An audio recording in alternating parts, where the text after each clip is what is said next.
Good morning students. 11वीं वाले बच्चे, सिद्धि हिंदी विद्यालय की इस ऑनलाइन क्लासेस में आपका हार्दिक स्वागत है।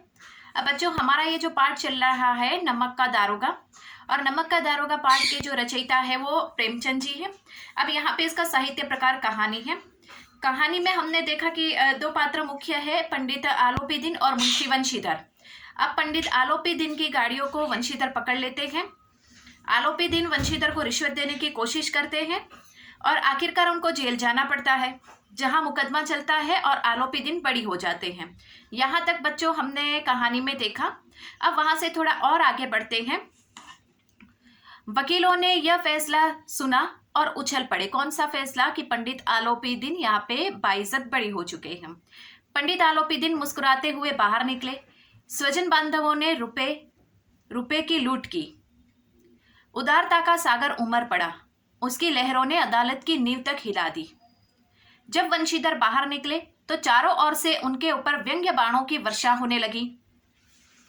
चपरासियों ने झुक झुक कर सलाम किए, किंतु इस समय एक एक कटु वाक्य, एक एक संकेत उनकी ग्लानि को प्रज्वलित कर रहा था।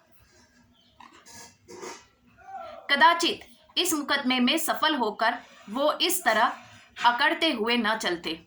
आज उन्हें संसार का एक खेदजनक विचित्र अनुभव हुआ। न्याय और विद्वता, लंबी चौड़ी उपाधियां, बड़ी बड़ी दाढ़ियां और ढीले चोंगे एक भी सच्चे आदर के पात्र नहीं है।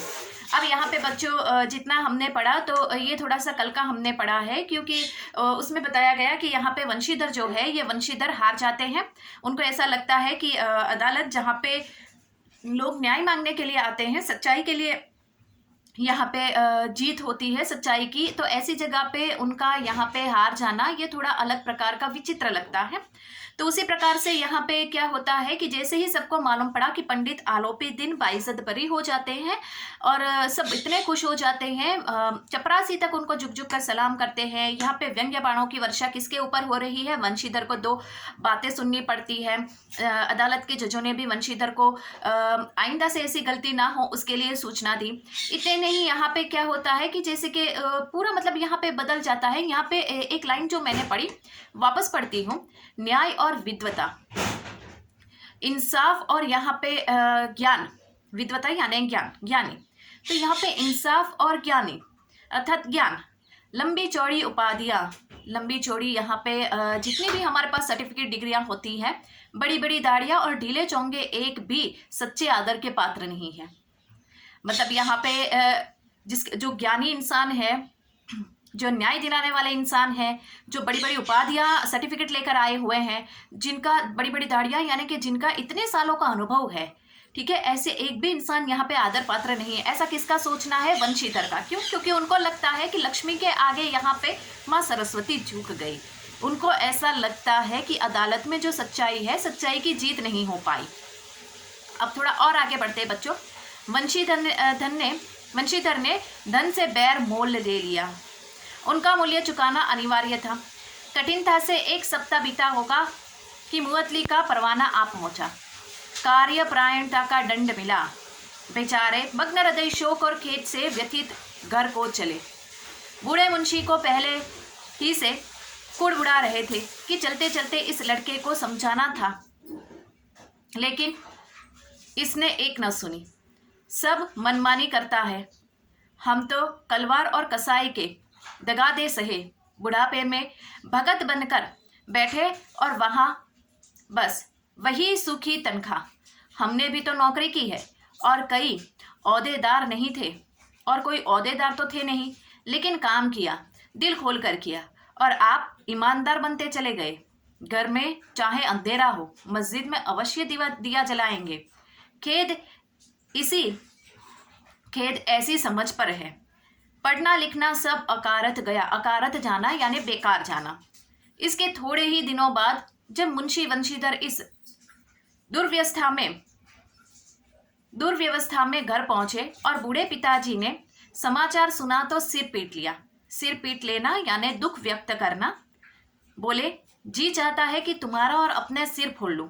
बहुत देर तक पछता कर हाथ मलते रहे। क्रोध में कुछ कठोर बातें भी कही और यदि वंशीधर वहीं से टल ना जाते तो अवश्य ही यह क्रोध विकट रूप धारण कर लेता। वृद्ध माता को भी दुख हुआ। जगन्नाथ और रामेश्वर यात्रा की कामनाएं मिट्टी में मिल गई।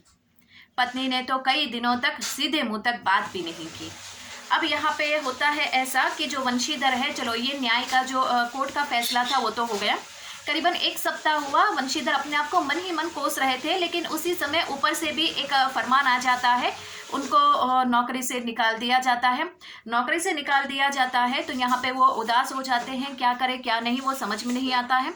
आखिरकार मुंशी वंशीधर अपने घर पहुँचते हैं तो वहाँ पे भी उनके पिताजी उनको कोसते हैं, उनको बहुत बोलते हैं, उनको कहते हैं कि तेरी ईमानदारी जो थी वो तुझे क्या काम में आई।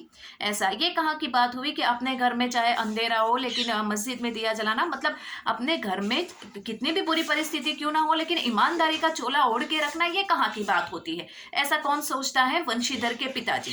वंशीधर को देखकर बहुत डांटते हैं, फटकारते हैं, 2 बुरी बातें कहते हैं, उनको कुछ समझ में नहीं आता है क्या किया जाए। वंशीधर की जो माँ है वो भी कोसती है कि अब बेटे की तो नौकरी भी चली गई दारोगा पद की, अब जो हमारे यात्रा के सपने थे वो भी अधूरे रह गए। इतना ही नहीं, वंशीधर की पत्नी वो तो कई दिनों तक वंशीधर के साथ अच्छे मुंह बात भी नहीं करती है। तो मतलब आप समझ सकते हो बच्चों कि एक अच्छी नौकरी यहाँ पे इंसान के जीवन में कितनी मायने रखती है। ऐसा यहाँ पे इस कहानी में दर्शाया गया है। ऐसे समय में यहाँ पे इंसान को साथ देना चाहिए, उसकी ईमानदारी के प्रति हमें उसको शाबाशी देनी चाहिए, लेकिन नहीं, ऐसा नहीं होता है। उनके पिताजी भी उनके विरोध में खड़े रहते हैं, माँ का भी सपना टूट जाता है, माँ भी सही तरीके से बात नहीं करती, पत्नी तो सीधे मुंह बात ही नहीं करती। तो यहाँ पे ये सारे मतलब एक नौकरी के चले जाने से घर में किस प्रकार से माहौल बन जाता है, कैसी परिस्थिति हो जाती है, उसके बारे में यहाँ पे दर्शाया गया है। इस प्रकार 1 सप्ताह बीत गया। संध्या का समय था। बूढ़े मुंशी जी बैठे राम नाम की माला जप रहे थे। उसी समय उनके द्वार पर सजा हुआ रथ आकर रुका। हरे और गुलाबी पर्दे, पछैये बैलों की जोड़ी, पछैये यानी एक प्रकार की नस्ल के बैल, उनकी गर्दनों के नीले धागे, सींगे पीतल से जड़ी हुई, कई नौकर लाठियां कंधे पर रखे साथ थे।